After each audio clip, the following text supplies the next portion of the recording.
Eugene. Just a bit forward. I realize the biggest challenge of the day now is getting through this session so we can enjoy some beers and music. So we're going to crack on quite well. So thank you for the introduction. The challenges and solutions about fiber deployments. Joined by 3 esteemed members.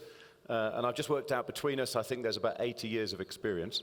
But I should say that Eugene in the middle from MFN dominates that with almost 37 years in telecoms. Eugene from MFN. Hannes on the end is from the CEO from Lightstruck. Hermann here is from TTT Connect. Sorry, 2T's Connect. TT Connect. I think there's a famous saying that goes back to the early Roman and philosophy that what is the way becomes the way. And I think it's one of my personal favorites of anything I do in life is that when a challenge or an obstacle is put in the way, there's people that go through the obstacle and there's people that avoid it. So I think what we're going to try and focus on today is how we've seen various obstacles, various challenges, and what these 3 gentlemen have done to overcome it and to work through it. So I think we're going to start and kind of really, when you're looking at fiber, I think the initial or the biggest challenge that I see, and I think that's shared between a lot of operators, is where, why, and what. So I think Eugene, as MFN, I mean, what's your mandate or what's your biggest challenge as to deploy? Do I deploy fiber? Where do I deploy fiber? And what's the business case behind that? Yes, Simon, I would like, if you could have asked that question a couple of years ago, then the answer was easy. You put a dartboard up and you throw the darts. Currently, with the aggressive rollout of all the operators, we see that the areas is becoming more limited, and as Abraham earlier told us, you will have to move out to the smaller and secondary towns to look at the expansion of your network and specifically to pass residential homes and so forth. So obviously there is still quite a lot of areas available, although in the lower LSM areas. But it's also important, I think LSM is a good measure, but the measure is also what is the free cash flow of the residents down there. A lot of the homes is paid, they don't pay for the home and so on. So there is money in the lower LSMs. I just think you'll have to come up with innovative services on top of that. So our philosophy now is really to look at our rate of return. We discussed with our shareholders to help them to understand the industry, and you can't make your money back in 24 months anymore. And obviously, if they are more relaxed on that, it makes it easier to get areas to roll out. And then obviously looking at the secondary and smaller towns and so on. But the challenges, I think, is obviously to get your connection to your network, because it's not easy from most of the towns that's lying out there. So the challenge in terms of choosing where to deploy, is that defined by the population in terms of, do you assign a value to that population or that suburb in terms of you have a wealth that you attract to first and that becomes your primary and secondary challenges? Yes, I think the obvious business cases start off to do your, let's call it desktop research using data that's available in the market, specifically data that the property developers are using and so forth, and then make a decision based on what you can expect. Our experience is it, and from the time that we've been, and we built quite a good database, and we meeting our take-up targets. Although there's quite a different, we saw in the multi-MDU type of market, the apartment blocks or the complexes versus the freestanding homes and so forth. So that is the first option that you have to look at and see how to do it. The other option is to work with property developers. There's a lot of developing going on, and that is still one of the most cost-effective, cheapest place to put in fiber, although you lay out the capex quite early in the process. Yeah, of course. So, and then I think the sales and marketing is going to play a big role in the future for rolling out. And I think to take that stage further, Hannes, I mean, in your experience, would you tend to focus on an MDU development or an SDU development? And is there particular challenges that you've faced in both scenarios that you've been able to overcome? You see, we've got hi everyone. Thanks for coming to the Power Hour and stick with us. Yeah, I like that, the power hour, we should keep that theme. Yeah, the one after this might be more power, but yeah. But to come back to your question, you see, for us, we adopted the view of not a per pocket or a per opportunity project, but really to put the utility hat on fiber. And that means for now, if it stays achievable, that's great, is to almost look at a very wide area and see how much we can do to really bring a utility value, let's say, to a council. So in that sense, the projects that we've got going now, the 3, is all focused on, let's say, the total town. And the total town is not just, again, the white rich people, but it's the total LSM. It's everybody that needs connectivity in a utility sense. Of course, driven by fiber, maybe not just fiber, in that sense. So it cannot be, I think, just an SDU or an MDU or a big estate. For us, it's really the total boundaries of a decent municipality. And do you find that the local municipalities or the local councils buy into that concept? Because, I mean, at the end of the day, and I think you've touched on a good subject, I mean, let's be honest, fibre at the end of the day is a utility. You know, we have water, we have power, we have electricity. Fibre is now the latest generation in terms of connectivity. So, I mean, you face many challenges. I mean, I know FTTH is the buzzword, and particularly in South Africa, because the penetration is high and increasing. Do you find that we are treated by the councils as a utility, or are we seen now more as an asset that will make their council more advantageous to the population? If I just use the words threat and opportunity, I think if you land with a correct person, that means maybe a visionary mayor or a city manager or somebody working with security dreams or IoT or smart city, then I think you've got that opportunity discussion in front of you to say, yo, thank you for coming to invest, and oh, you cover everything that we want to do. Oh, and you can connect our cameras, so thanks for that. If you land normally in front of the Woithe guy or the engineering department, and there's any talks of other networks, it's mostly, sadly, a threat. And of course, we know there's a bit of tension somewhere between our industry and councils. It's not all been smooth with that Woithe and engineering department. In the beginning, I can say, with really good relationships, trusting your vision, bringing the value of being a really good contractor on the ground. So we don't build, but we've got a really good EPC contractor that does that for us. We at least can say that the value becomes clear and the relationship does really stabilize in a way where everybody buys in. But I do think you just need to stick to that, or we stick to the utility thinking and the value long-term that we know it will bring. So I guess what you're saying, the solution is really about building that total cost of ownership or the total package and then taking that to the councils to then get the Woithe's, because obviously what we're talking about here is not to deliver the service to the council, but ultimately to get the fibre in the ground so you deliver the service to the consumer.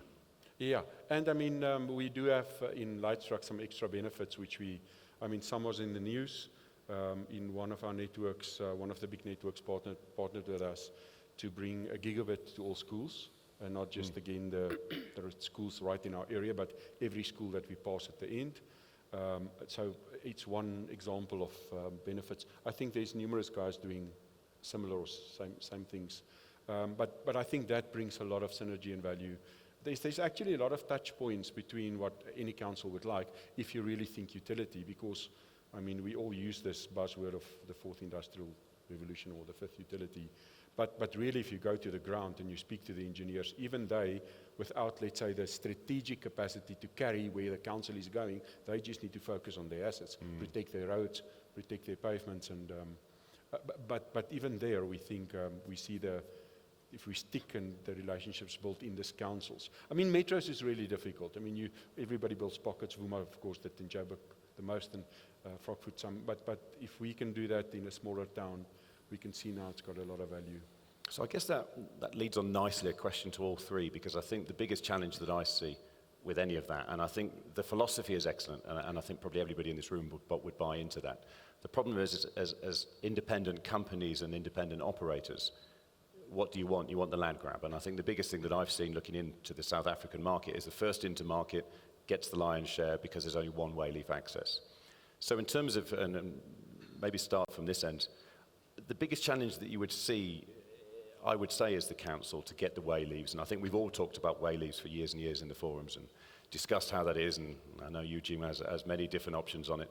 But how would you see to try and build a uniform solution around the local councils to give the permissions? I mean, is there a solution that we see between us that... So from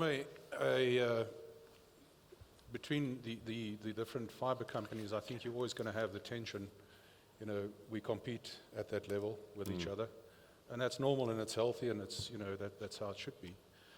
But from the perspective of serving all of the residents in the town, all of the different LSM layers, and what Hannes and them are doing is great because that helps that whole community. But I think what we're missing as an industry is how we monetize some of the lower LSM layers. Okay, because the model we have is a person pays a fixed fee per month for a fixed speed of, you know, internet access.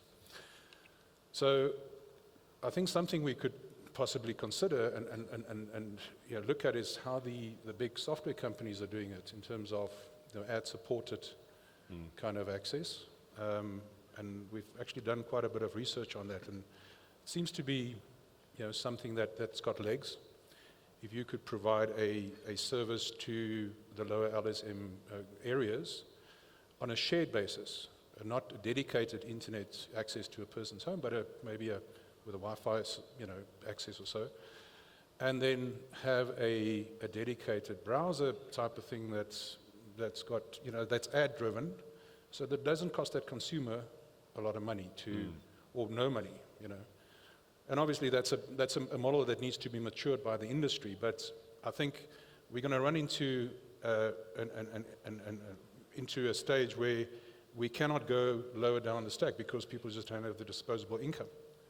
But they still have the need, they still have the mobile phone, they can access the web, but they need that broadband connectivity. So I think there's some work we could do as an industry to bring it together. Yeah, to bring us together and develop those platforms. And that we can do across, you know, the different competitors. You can see I'm eager to We can, Hannes. jump Go into on. that, can I? We're in the power hour, Hannes. It's all yours. Where's the beer? Yeah, I'll switch on my own power. But the one thing which what I think about now is that, you know, when I hear Minister Stella Abrams this morning speaking and seeing her passion and, of course, hearing stuff like, let's not dominate and fight, but let's form a team and move forward. I personally think that if we can build a bridge not for the industry to find these solutions, to say, how do we adapt to lower LSM by degrading good infrastructure that needs to be the undertone for the digital economy, which is really important. I mean, we see the GDP numbers, and I think we need to get as an industry closer to government, because actually, if you look at a well-established government, I think it's actually government's responsibility with industry, the moment that the LSM breaks the business case, still to keep to the best possible technology out there and roll out. But government to subsidize that rather than us degrading the rollout of the infrastructure type to work with what credit risk you get on the I think that's an ground. excellent comment, Hannes. I mean, I remember, you know, we're opposite Mandela Square, and I think Mr. Mandela once said, you know, education is the key to changing everything. So if you can change and you can empower the local people. I mean, I guess my concern for all of that, it's like when the Arabs found oil, what did they do? They just bought bigger cars. 30% of internet traffic is YouTube. So if we look at the content that comes through the fiber, I think the biggest challenge this industry faces is not just giving somebody a pipe, it's giving them the ability to change what they do and how they use it. Because if you just buy a bigger car because petrol's cheaper, well, the world carries on spinning. But if we can help educate somehow the people that can't quite afford fiber, rather than just surfing because they've got nothing else to do.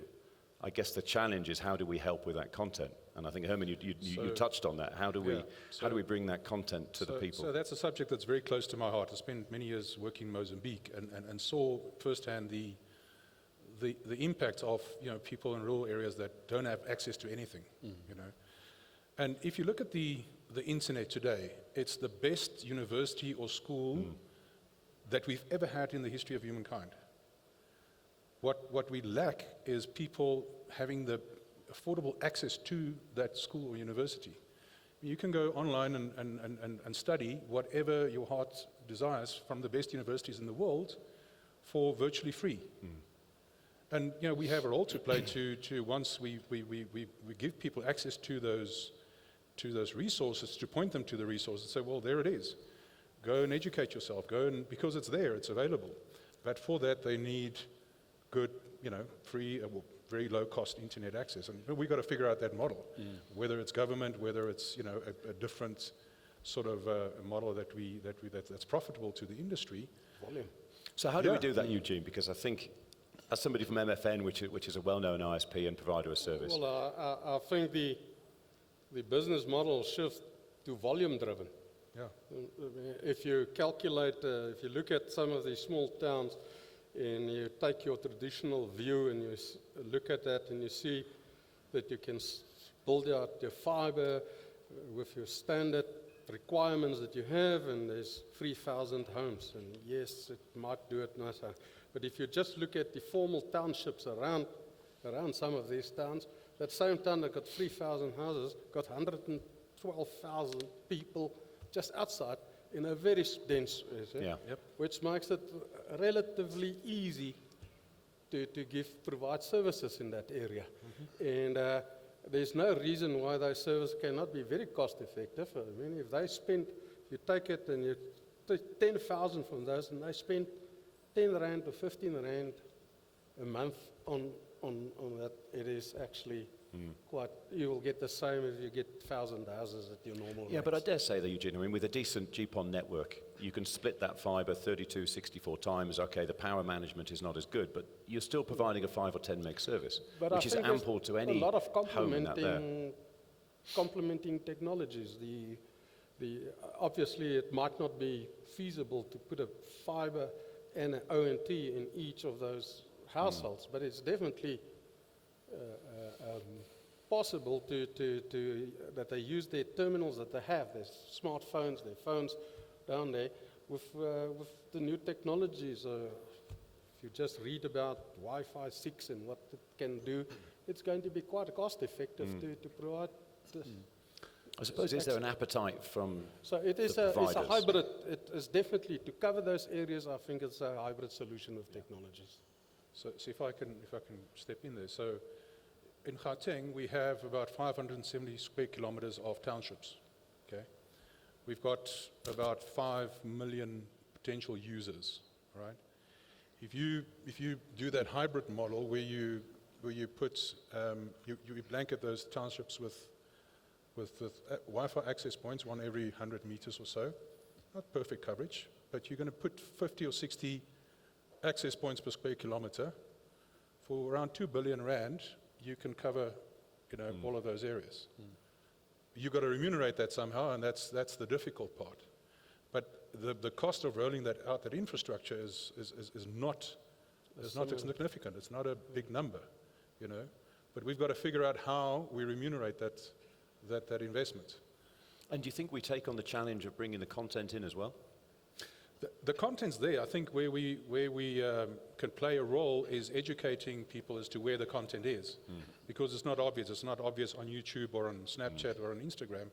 You've got to point people in the right direction, and this is where you're going to find the good content if you're interested in this field of study or whatever that may be. Because I think that's the big challenge, isn't it? I mean, when we got fibre in my house, the first thing my son did was get his headphones out and played with his Xbox with his mates. There you go. My daughter sat in a bedroom rather than downstairs streaming stuff on the iPad. That's it. So I'd kind of say, I didn't like fibre in my house. I'd rather not have it. Yeah. But I think, as you say, the direction to the content, Yes. I think, is something that we as the fibre community Correct. probably have some sort of education that we need to consider Because I think at the moment, the business case, everybody talks of ROI.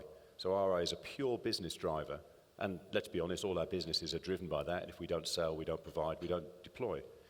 So I guess, is that really our responsibility, or are we building the networks to pass over to somebody else to manage that? Yeah, I think it's quite important that the operators, I can see the future is where they will definitely have to partner or venture into that area of the service, the value-added service, the over-the-top service, either with content providers or with social platforms and so forth, to where there's other income that is actually being generated. And if there's a subsidizing from those areas into the infrastructure, it will make sense to roll Yeah. out. Because that's the thing, I mean, we all get that, and I mean, we have Netflix at home, so we pay a couple of $100 a month to get the Netflix or the different things, but I don't really think to go and think, oh, I could go and do a course. I could go and empower myself to do something different. And I think that's probably the biggest challenge that I hear from you guys. Once we're in, it's what do we do next? I mean, do you see it differently, Hannes, in terms of once you're there, do you believe we have an obligation to provide a service beyond that? Yeah, I do believe that. We come from the pure infrastructure view, but I mean, even we as a company cannot stay there. So what we do is we will probably not as primary investors look at that fourth layer of education or integration, but work with good partners. Just to give you a snapshot of what's happening on the ground, I mean, we all know about that a physical example, Woithe, which is a small township right in the middle of Hermann, and all the tension and the land party that was there a while ago. But if we go right into that township, you'll find school children sitting next to an NGO's boundary in the evening, trying, well, if they hack the, they've got the password, really just sitting there and getting on, just on a smartphone, education paper for the next day, which is on some website, because there's no other way for them to access that. That really touches me to say it's on such a basic level where just Wi-Fi can have a huge impact just in education, in children's lives. And when I did a bit of research just on my own, I actually found such a lot of operators in South Africa, educational operators, which has got CDM platforms that you can put right onto your layer 2 network, no internet access needed, that can get free access to the education department's whole curriculum, but also, extramural papers, open access books, and so forth. That's all used in school, all used in colleges, the TVET colleges, all from the main suppliers of books and the education content currently, that's right in that curriculums. That's not even the Khan Institutes and the totally open source international, platforms that's out there. And I mean, just if I think about education, we can set the platform there, but we can surely get the JVs together. And I think there we need to think top and big and well integrated. Well, if I just didn't speak about myself, to really make that feasible and change the lives of people on the ground, which I think a little can do much more than we think it can. Yeah, I like the solution there of bringing in the education via the authorities and the schools, because the platform then is, as you say, you've got that content. As a provider, you're providing the network for the content. I think if we take it back a level, I think one of the things I see is the biggest challenge as well is the unification of the skill set required to actually deploy the fibre. I think if we look at the suppliers and the vendors that are out there today, we see a lack of products that have come from the Far East, and by no means am I drawing a line of quality. I'd like to say as a leading quality vendor I do. But there's a distinct lack of cohesion, I think, between what I see in the market of people talking about building quality networks that last 25, 50 years, and then a difference in terms of two factors that I think I'd like to bring up. So one is the product of the material going in is perhaps not always made to last, and I think that degrades the network, which ultimately causes problems down the line. But also two, maybe to Hermann, in terms of the skill set. We see so many contractors with different ideologies, different materials, different topologies. How do you kind of unify that, or is there a method that you could unify that gives everybody a common ground? Because I believe probably the local operator or the local council sees everybody coming in with different ideologies. I need 24-way ducts, I need 7, I need aerial. when you do that, I think probably a lot of the access is they're so confused because there's no standardization. I mean, is that something that is a problem that you can see an opportunity to change? So I think, it speaks to the, first of all, high level, it speaks to the economic intent of the business doing the work. As you said, some businesses build a network just to sell it a couple of years later, and they don't really care if, as long as it's functional at the time that I sell it, that's my job done. And then you would find businesses that would build it and say, well, we're building this network to last for 20 years, so we better make sure that the standards are there and the quality is in place. And it creates issues for all of us down the line, because you end up with networks in the suburbs and wherever they're built that are not fit for purpose, and that they will keep on giving issues, and they'll keep on having maintenance costs and so on. And that's not an ideal and a very clever way of going about our business. So as a company, as TT Connect, we've reached out to the FTTX Council and various training providers in this space to see if there's a way we as an industry could start formulating some standards for ourselves. In terms of what standards would you be In looking terms to? of it's different job roles that are in our industry. So you'd find somebody that's last week worked in construction, being a bricklayer, and this week he's become a splicer, and he's because he's learned to work a splicing machine, and now he's a splicer, and he's out there and he's very efficient at splicing fiber.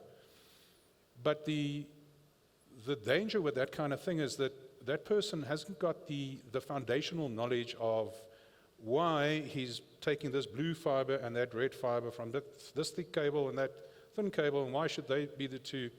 And if that not get done properly, you sit with a huge issue in your documentation afterwards, and insurmountable issues in your maintenance. And I mean, I know of operators in this audience that have gone and, after they've established the network, gone back and retrofitted a whole, big part of the network because of these kind of issues.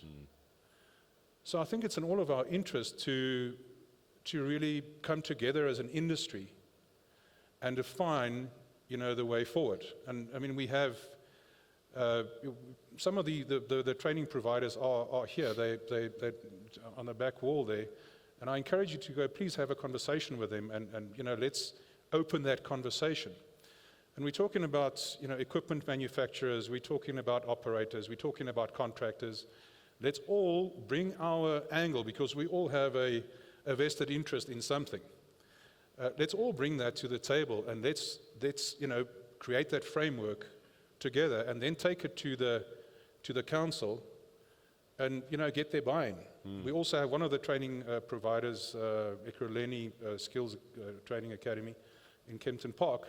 They've got a very strong foundation in getting training courses vetted and approved to the formal processes in government, because that's where we want to end up. We want to be able to offer a full certification process and a career path, in the different aspects of our industry, that a person that wants to join in this industry as a technician knows, I'm going to start over here, that's where I'm going to end up if I take this career path, or I can go in that direction. So do you think maybe, sorry Herman, do you think maybe there's a play here? I mean, if you look back at the traditional utilities, if you're a plumber, you've kind of gone to plumbing school. That's it. Yeah. If you're an electrician, you've gone to electrician school. A builder, you've gone to builder. Are we perhaps being a little bit flippant in the industry that we've disregarded the skill set that's required? Have we perhaps played down, and maybe in 2 or 3 years' time that's going to come and bite Eugene on the bum when his engineers have done a shit job and he needs to go back and repair it? Yeah. Are you suggesting that we're trying to change that ethos of looking at the way that we do things? I think we've got to formalize things more, in terms, because at the moment we all do our own thing, and the basics are the same, but there's too much variation. If you think about the old tradesman qualifications, my grandfather was, he did bricklaying 5 years. He was he did that, learned for 5 years how to to do that job. And then only then was he allowed on site. We now do a week's course, and the guy's out there doing his thing. And we don't know, and with bricklaying, you can see the result of the work. Once that closure is closed, you don't know what's going on in there until you go open it up again, you know? So there's a lot of very detailed work that's sort of, we don't know how it's done, because we don't know whether the guy that did it was certified, what his level of knowledge was at the time that he did it.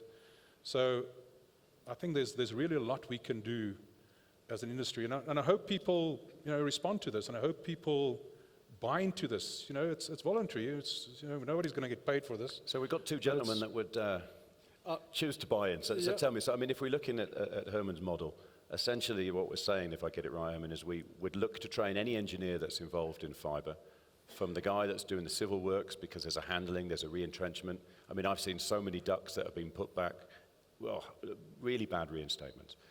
To take that all the way then through to the fibre installer, the splicer, I mean, it sounds, in principle, it sounds amazing, and I would say that's a great solution. The reality is, of course, that's going to come at a cost to the operator, because he's going to have to train that. Now, is that something that the contractor will absorb if you're outsourcing it? If you have your own contractors and you bring that in-house, would you be prepared to pay 100 grand or whatever the cost is? How would you factor that into your businesses? And of course, I guess the big question is, would it be applicable? Do you think that's something that would benefit both of your networks? I think it will definitely be beneficial, specifically on the quality of the network, and I think there's not a lot of operators that is really doing a life cycle cost. And so on. I'm not so sure anybody can stand up and say that their fibre network that they currently have cost them a maintenance 10 cents a meter or something down there. They make those sort of sums, but it's not always. And those sums are not factored into when you start spending the capex initially, where you can actually quite have a good impact on that maintenance part of that. But I want to support what Hermann said here I think the standardization, specifically for the, and I'm taking now to the civil side, the trenching on the roads, and the pavements and so forth.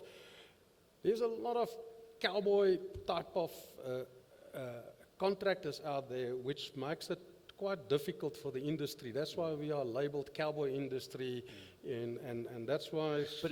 But Eugene, I mean, if I could just interrupt for a minute. We call them cowboys, but you employ them.